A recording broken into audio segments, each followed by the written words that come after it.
Hi everyone, welcome back to Chinnus Taste Buds. ഇന്ന് ഞാൻ തണ്ണിമത്തൻ മിൽക്ക് ഷേക്കിൻ്റെ റെസിപ്പി ആയിട്ടാണ് വന്നിരിക്കുന്നത്. അപ്പോൾ നമുക്ക് വളരെ പെട്ടെന്ന് തന്നെ തയ്യാറാക്കി എടുക്കാവുന്ന ഒരു മിൽക്ക് ഷേക്ക് റെസിപ്പിയാണിത്.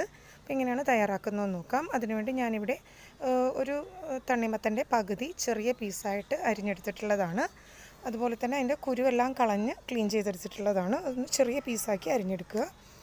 ഇനി പിന്നെ നമുക്ക് ആവശ്യമുള്ളത് 1/2 ലിറ്റർ പാല് ഫ്രീസ് ചെയ്തെടുത്തിട്ടുള്ളതാണ്. ഫ്രീസ് ചെയ്തതിന് ശേഷം പാലൊന്ന് പുറത്തേക്ക് വെച്ച് ചെറിയ പീസസ് ആയിട്ടൊന്ന് കട്ട് ചെയ്തെടുക്കുക. അപ്പോൾ ഈ ഒരു പാകത്തിന് നമുക്കിത് മിക്സിയുടെ ജാറിലേക്ക് ഇട്ട് കൊടുക്കാം. എന്നിട്ട് അതിലേക്ക് നമ്മൾ നേരത്തെ അരിഞ്ഞ് കുരുവെല്ലാം കളഞ്ഞു വെച്ചിരിക്കുന്ന തണ്ണിമത്തൻ സ്ലൈസസും കൂടി ഇതിലേക്ക് ചേർത്ത് കൊടുക്കാം. കുരുവൊന്നും പെടാതിരിക്കാൻ ശ്രദ്ധിക്കുക.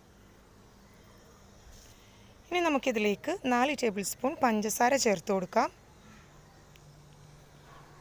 ഇപ്പോൾ തണ്ണിമത്തൻ ജ്യൂസ് എപ്പോഴും ഒരേപോലെ തന്നെ കഴിക്കുന്നവർക്ക് ഇങ്ങനെ ആകുമ്പോൾ ഒരു വെറൈറ്റി ഡ്രിങ്ക് ആയിരിക്കുള്ളൂ. അതുമാത്രമല്ല നല്ല ടേസ്റ്റ് ആയിരിക്കുള്ളൂ. ഈ ചൂട് സമയത്തൊക്കെ കുടിക്കാൻ വളരെ നല്ലൊരു ഡ്രിങ്കാണിത്. പിന്നെ ഇതിലേക്കൊരു 2 ടേബിൾ സ്പൂൺ പാൽപ്പൊടി കൂടെ ചേർത്ത് കൊടുക്കാം. പാൽപ്പൊടി ഓപ്ഷനാണ്. പാൽപ്പൊടി ചേർക്കുമ്പോൾ കുറച്ചുകൂടെ നല്ല ടേസ്റ്റ് ആയിരിക്കുള്ളൂ. ഇനി പാൽപ്പൊടി ഇല്ലെങ്കിൽ വേണമെങ്കിൽ സ്കിപ്പ് ചെയ്യാവുന്നതാണ്. പിന്നെ ഇതിലേക്കൊരു 1/4 ടീസ്പൂൺ വാനില എസൻസും കൂടെ ചേർത്ത് കൊടുക്കാം. എന്നിട്ടിത് നന്നായിട്ടൊന്ന് ബ്ലെൻഡ് ചെയ്തെടുക്കുക. അപ്പോൾ തണ്ണിമത്തനിൽ കുരു ഒന്നും പെടാതിരിക്കാൻ പ്രത്യേകം ശ്രദ്ധിക്കുക. ഈ ഒരു പാകത്തിന് നമ്മുടെ മിൽക്ക് ഷേക്ക് നന്നായിട്ട് ബ്ലെൻഡ് ചെയ്തെടുക്കുക.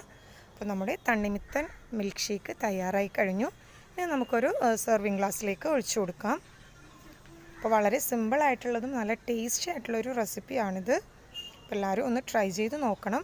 റെസിപ്പി ഇഷ്ടമായെങ്കിൽ ലൈക്ക് ചെയ്യുക, ഷെയർ ചെയ്യുക. കൂടുതൽ വീഡിയോസിന് വേണ്ടി ചാനൽ സബ്സ്ക്രൈബ് ചെയ്യുക. പിന്നെ നിങ്ങളുടെ അഭിപ്രായങ്ങളും നിർദ്ദേശങ്ങളും ഒക്കെ താഴെ കമൻറ്റ് ബോക്സിൽ ഷെയർ ചെയ്യാവുന്നതാണ്.